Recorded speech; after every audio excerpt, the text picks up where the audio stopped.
మీ చేతులకు అప్పగించుకుంటూ నన్ను నేను తగ్గించుకుంటూ ఘనమైన నీ నామముని హెచ్చిస్తూ నజరేయుడైనటువంటి యేసుక్రీస్తు నామము పేరట అడిగి వేడుకొనుచు ప్రార్థించుకొనుచున్నాము తండ్రి, ఆమేన్.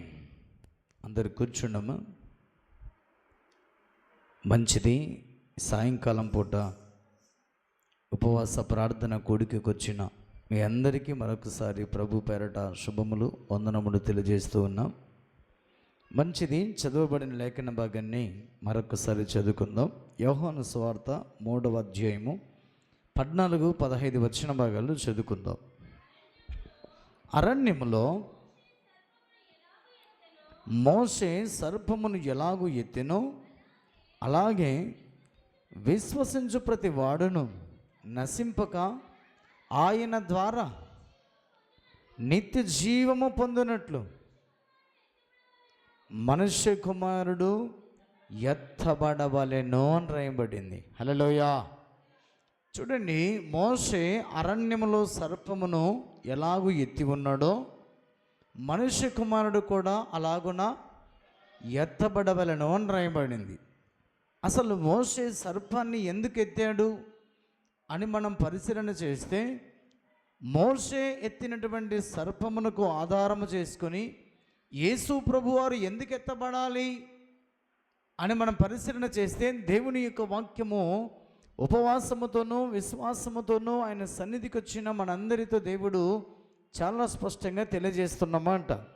చూడండి, సంఖ్యాకాండము దేవుని యొక్క వాక్యము తెలియజేస్తున్న రీతిగా మోసే అరణ్యములో సర్పమును ఎందుకు ఎత్తి ఉన్నాడు అని మనం పరిశీలన చేస్తే, సంఖ్యాకాండము 21వ అధ్యాయమును 4వ వచనం నుంచి 21వ అధ్యాయము 4వ వచనం నుంచి మనం చదువుకుందాం.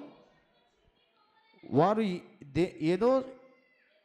ఎదోము దేశమును చుట్టిపోవలనని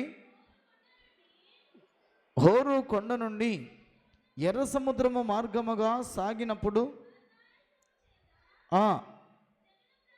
మార్గాయాసము చేత జనుల ప్రాణము సొమ్మసిల్లిను కాగా ప్రజలు దేవునికిని మోషేకును విరోధముగా మాట్లాడి అరణ్యములో చచ్చుటకు ఐగుప్తులో నుండి మీరు మమ్మల్ని ఎందుకు రప్పించితిరి?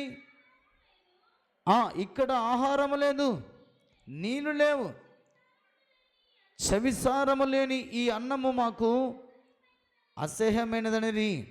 అందుకు యెహోవా ప్రజలలోనికి తాపకరములైన సర్పములను పంపెను అని రాయబడింది. జాగ్రత్తగా వినండి.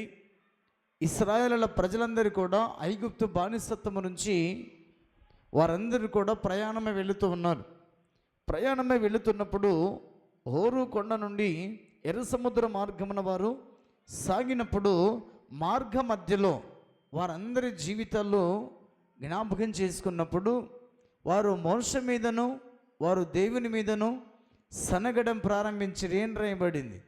ఎందుకు వారు జీవితంలో సనగుతున్నారు అని మనం పరిశీలన చేస్తే, మోషేతోనూ దేవునితోనూ వారు సనగడం ప్రారంభించినప్పుడు, ఎందుకయ్యా మీరు ఇంతగా సనుగుతున్నారంటే, ఇక్కడ మాకు ఆహారము లేదు, నీళ్ళు లేవు, మేము ఐగుప్తులో చనిపోయినా బాగుండేది, మమ్మల్ని ఇక్కడికి తీసుకుని వచ్చి మీరు ఎందుకు ఇలా చంపడానికి ప్రయత్నిస్తున్నారు అని మోషే మీదను దేవుని మీదను వారు సనగడం ప్రారంభించారు. అంటే సనగడం అనేది చాలా ప్రమాదకరమైనటువంటి పాపం.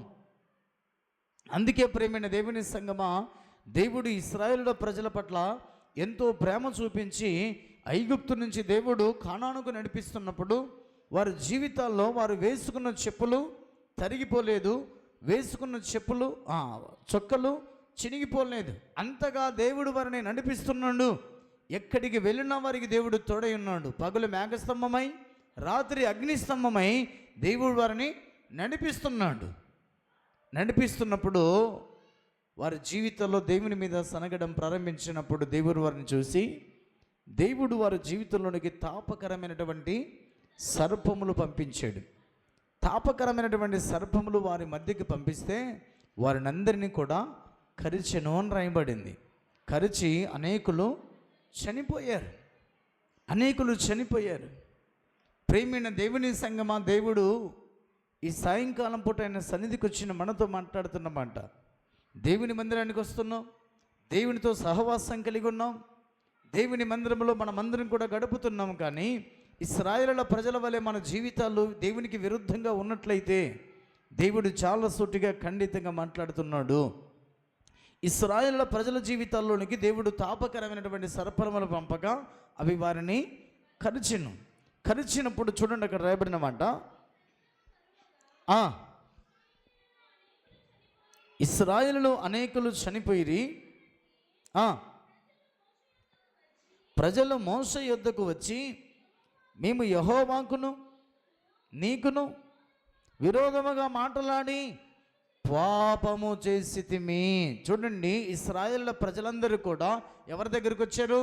మోషే యొద్దకు వచ్చారు. మోషే, మేము యెహోవాకును మీకును విరోధముగా మాట్లాడితిమి. మీకు విరోధముగా మాట్లాడినందువలన యెహోవా మా మధ్యకు తాపకరమైనటువంటి సర్పములను పంపి ఉన్నాడు. మాలో అనేకులు సర్పము కాటికి చనిపోయి ఉన్నారు.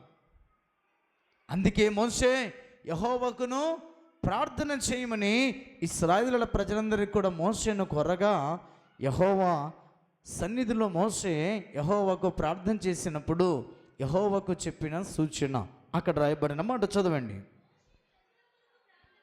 మోషే ప్రజల కొరకు ప్రార్థన చేయగా, యెహోవా నీవు తాపకరమైన సర్పము వంటి ప్రతిమను చేయించి స్తంభము మీద పెట్టుము. అప్పుడు కర్వబడిన ప్రతి వాడును దాని వైపు చూసి బ్రతుకునని మోసేకు సెలవిచ్చెను. కాబట్టి మోసే ఇత్తడి సర్పము ఒకటి చేయించి స్తంభము మీద దానిని పెట్టెను. అప్పుడు సర్పము కాటు తినిన ప్రతి వాడును ఆ ఇత్తడి సర్పమును నిదానించి చూచినందువలన బ్రతికెను అని రాయబడింది. చూడండి, మోషే ఒకటి సర్పము యొక్క విత్తడి ఒకటి చేయించి అది స్తంభము మీద పెట్టినప్పుడు సర్పము కాటికి గురైనటువంటి వారందరూ కూడా నిదానించి ఆ స్తంభం మీద ఉన్నటువంటి ఆ సర్పము యొక్క ప్రతిమను చూడగానే వారందరూ కూడా బ్రతికిరి అని రాయబడింది. అందుకే మోషే అరణ్యములో నిలబెట్టినటువంటి ఇత్తడి సర్పమును చూసిన వారు అనేకులు బ్రతికిరి. అలాగనే ప్రభు యేసుక్రీస్తు వారు ఎత్తబడెను అని రాయబడింది. అందుకే ప్రేమ దేవుని సంగమా, దేవుని యొక్క వాక్యము తెలియజేస్తున్నమాట, ఇత్తడి సర్పమును చూసిన ఇశ్రాయేలు బ్రతికినట్లుగా ప్రభు యేసుక్రీస్తును చూసిన ప్రతి మనుషుడు బ్రతుకుతుడన్న భావాన్ని దేవుడు చాలా సూటిగా ఖండితంగా మాట్లాడుతూ ఉన్నాడు. అందుకే యెషయా గ్రంథములో ఒక అద్భుతమైన మాట దేవుడు తెలియజేస్తున్నాడు. 45వ అధ్యాయము 22వ వచన భాగాన్ని చూడండి. యెషయా గ్రంథం 45వ అధ్యాయం 22వ వచనం, బుద్ధిగంతముల నివాసులారా నా వైపు చూసి రక్షణ పొందుడి అని రాయబడింది. అందుకే మనమందరము కూడా మోషే అరణ్యములో ఇత్తడి సర్పము ఒకటి చేయించి స్తంభం మీద పెట్టినప్పుడు తాపకరమైనటువంటి సర్పము కాటికి గురైనటువంటి వారు నిదానించి చూసినప్పుడు బ్రతికినట్లుగా మనమందరము కూడా ఆయన వైపు చూసి మనము రక్షణ పొందమని దేవుడు మాట్లాడుతున్నాడు. నమ్మి బాప్తీసం పొందినవాడు రక్షింపబడతాడు, నమ్మని వానికి శిక్ష విధించబడుతుంది అని దేవుడు చాలా సూటిగా ఖండితంగా మాట్లాడుతున్నాడు. ఆనాడు ఆది కాండములో మనం చదివితే అవ్వ ఆదాములు సర్పము మాట విని దేవునికి విరుద్ధముగా వారు జీవించి దేవుని మాటను పక్కన పెట్టి సాతాను మాట విని మానవ ప్రపంచానికి వారు పాపము తీసుకుని వచ్చారు. ఆ పాపము ద్వారా మానవుడు చచ్చిన స్థితిలో ఉన్నాడు అని రాయబడింది. పాపము ద్వారా వచ్చు జీతము మరణము. ఆ మరణము నుంచి నీవు నేను తప్పించబడాలంటే మనమందరము కూడా ఆయన వైపు మనము చూసి రక్షణ పొందమని దేవుడు చాలా స్పష్టంగా మాట్లాడుతున్నాడు. అందుకే ప్రేమైన దేవుని సంగమా, ఒక్కసారి మనం జ్ఞాపకం చేసుకోవాలి, ఆయన వైపు చూసేటువంటి భక్తులుగా విశ్వాసులుగా మనం ఉండాలి, కానీ లోకం వైపు చూసేవారిగా ఉండకూడదన్న ఉద్దేశాన్ని దేవుడు తెలియజేస్తున్నాడు. ఇశ్రాయేలు ప్రజలందరూ కూడా లోకం వైపు చూశారు, ఐగుప్తు వైపు చూశారు. ఐగుప్తులో మాకు ఆహారం ఉండేది సమృద్ధిగా, ఐగుప్తులోనే మేము క్షేమముగా ఉండేవాళ్ళం. మోషే ఈ అరణ్యములో చనిపోవడానికి మమ్మల్ని ఇక్కడికి తీసుకుని వస్తేవా అని సనిగినందువలన సర్పము కాటికి గురైనటువంటి ఇశ్రాయేలు ప్రజలు అనేకులు అరణ్యములో చచ్చిపోయారు. అదే ఇశ్రాయేలు ప్రజలు మోసే నిలబెట్టిన ఇత్తడి సర్పం వైపు చూసినందువల్ల వారందరూ కూడా బ్రతికిరి. ఏ నయబడింది? పాపములతోనూ అపరాధములతోనూ చచ్చిన స్థితిలో ఉన్న మనమందరము కూడా ఆయన వైపు చూసినట్లయితే మనమందరము కూడా రక్షణ పొందుతామన్న భావాన్ని దేవుడు అక్కడ తెలియజేస్తున్నాడు. అందుకే చూడండి, యోహాను సువార్తలో దేవుని యొక్క వాక్యము నీతో నాతో తెలియజేసినటువంటి మాటను, చాలా స్పష్టంగా దేవుడు తెలియజేసినటువంటి మాటను ఒకసారి మనము జ్ఞాపకం చేసుకుందాం. రోమాపత్రిక 5వ అధ్యాయం 8 వచ్చిన భాగాన్ని చూడండి. అయితే దేవుడు మన ఎడల తన ప్రేమను వెల్లడిపరచుచున్నాడు. ఎట్లనగా, మనమింకను పాపులమై ఉండగానే క్రీస్తు మన కొరకు చనిపోయెను అని రాయబడింది. మనం ఇంకా పాపములుగానే ఉండగానే, పాపములతోనూ అపరాధములతోనూ చచ్చిన స్థితిలో ఉండగానే క్రీస్తు మన కొరకు చనిపోయాడని రాయబడింది.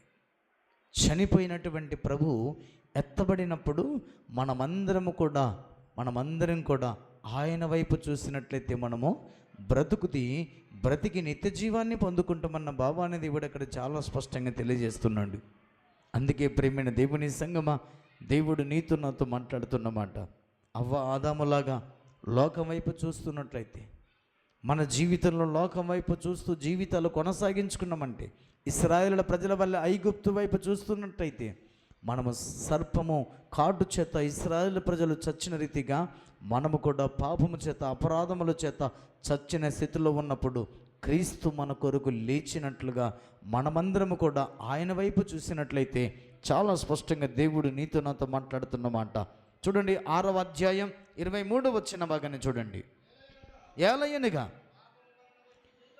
పాపము వలన వచ్చు జీతము మరణము, అయితే దేవుని కృపావరము మన ప్రభు అయిన క్రీస్తు యేసునందు నిత్య జీవము. ఆ నిత్యము జీవించేటువంటి జీవితంలో మనం ప్రవేశించాలంటే మన ప్రభుని యేసుక్రీస్తు నామమునందు మనము విశ్వాసం ఉంచాలి.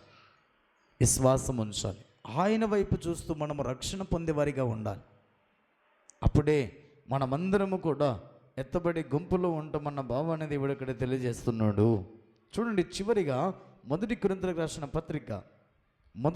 రాసిన పత్రిక 15వ అధ్యాయం 3-4 వచ్చిన భాగాలు చదువుకుందాం. నాకు ఇయ్యబడిన ఉపదేశమును మొదట నీకు అప్పగించి తిని, అదేమనగా లేఖనముల ప్రకారము క్రీస్తు మన పాపముల నిమిత్తము మృతి పొందెను, సమాధి చేయబడెను, లేఖనముల ప్రకారము 3వ దినమున లేపబడెను. హల్లెలూయా. ఆనాడు అరణ్యములో మోషే ఇత్తడి సర్పము చేయించి స్తంభము మీద నిలబెట్టిన రీతిగా ప్రభువైన యేసుక్రీస్తు వారు మన పాపముల కొరకు చనిపోయి లేఖనముల ప్రకారముగా ఆయన 3వ రోజున తిరిగి లేపబడి ఉన్నాడు. అందుకే యెషయా గ్రంథములో దేవుడు చాలా స్పష్టంగా ఇక్కడ తెలియజేసిన మాట ఏమన్నాడు? బుద్ధిగంతముల నివాసులారా, మనమందరము కూడా ఆయన వైపు చూసి రక్షణ పొందుడి అని దేవుడి యొక్క వాక్యం తెలియజేస్తున్నది. ఎందుకంటే ఆయన మన పాపముల కొరకైనా చనిపోయి తిరిగి లేచినవాడు.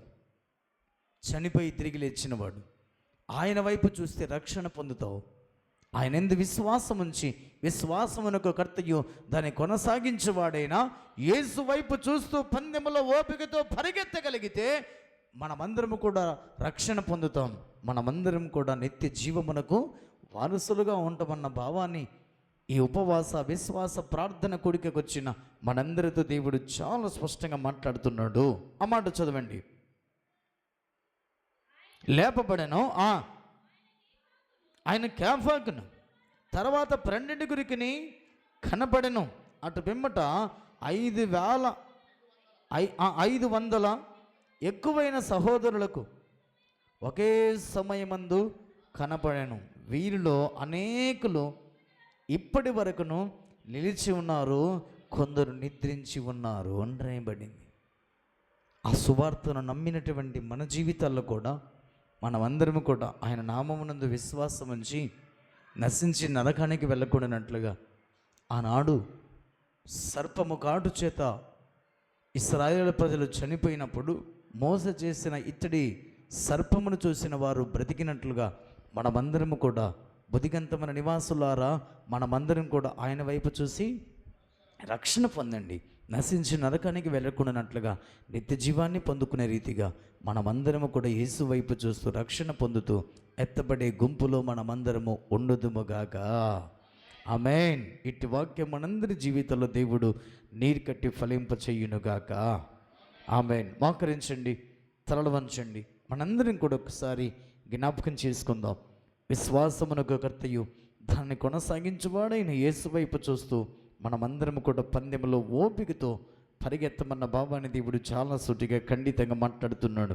బొదిగంత నివాసులారా, మనమందరం కూడా ఆయన వైపు చూస్తూ రక్షణ పొందాలి. ఇశ్రాయేలు ప్రజలు తాపకరమైనటువంటి సర్పము కాటు వేసినప్పుడు అనేకులు చనిపోయారు. మోషే దేవునికి ప్రార్థన చెయ్యగా ఒకటి ఇత్తడి సర్పమును చేయించి స్తంభము మీద నిలుపమన్నటువంటి రీతిగా మోషే చేయించినందువలన అనేకులు ఆ సర్పం వైపు నిదానించి చూసినందువలన వారు రక్షణ పొందినని దేవుడు చాలా సూటిగా ఖండితంగా నీతో నాతో మాట్లాడుతూ వచ్చాడు. ప్రియమైన దేవుని సంగమా, మన పాపములు మనం ఇంకా పాపములో ఉండగానే దేవుడు మనల్ని ప్రేమించాడు. మన కొరకు ప్రభువైన యేసుక్రీస్తు వారు చనిపోయి లేఖనముల ప్రకారముగా 3వ రోజున ఆయన తిరిగి లేచి ఉన్నాడు. లేచి కలవరి సిలువలో వ్రేలాడుతూ నా పాపము శాపము అపరాధముల కొరకు వ్రేలాడుతున్నటువంటి యేసు వైపు చూస్తూ రక్షణ పొందమని ప్రభు నీతో నాతో మాట్లాడుతున్నాడు.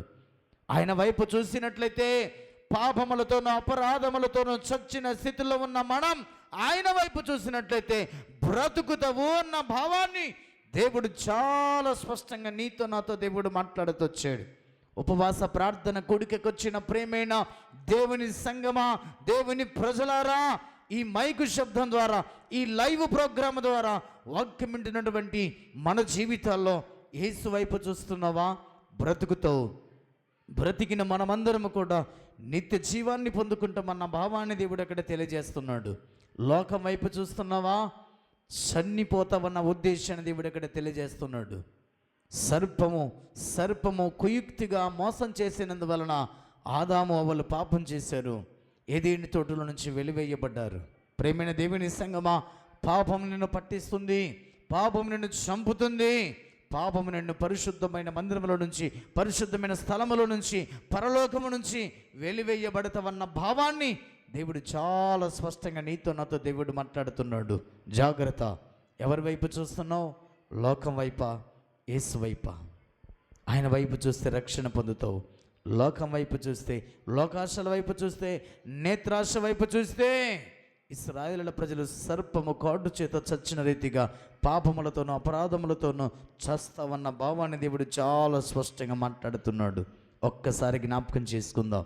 సిలువపై వేలాడుతూ నా పాపము శాపము కొరకు ఆయన కలవరి సిలువలో చనిపోయి తిరిగి లేచిన యేసు వైపు చూద్దాం. రక్షణ పొందుకుంటామన్న భావాన్ని దేవుడు అక్కడ తెలియజేస్తాడు.